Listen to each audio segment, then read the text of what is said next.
in order to create a space of freedom for someone, it's not saying, hey, you have to do this. Yeah. Mm-hmm. It's the difference is one is you're grasping, your hands are closed towards yourself.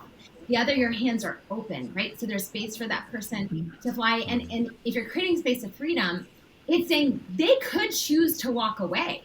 They could choose to go a different direction.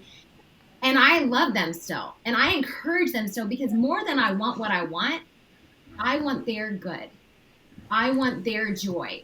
I want their happiness and their peace. And I want them to know God and love it. And more than I want what I want. Love means to will the good of the other.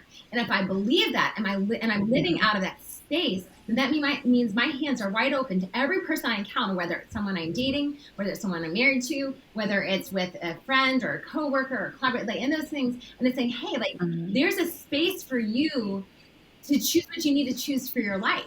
And it's, and you want the good for them, and we hope and pray that that's why those conversations are important, because you say, hey, can we work on this together?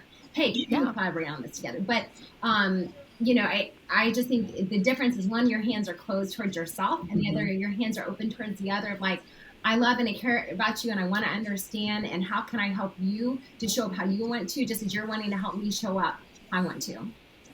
And it's, one thing with that and the freedom is really resonant, or realizing that we don't know. And I love what Brene Brown says when you walk into those hard conversations, saying like, the story I'm making up, the story I'm telling myself.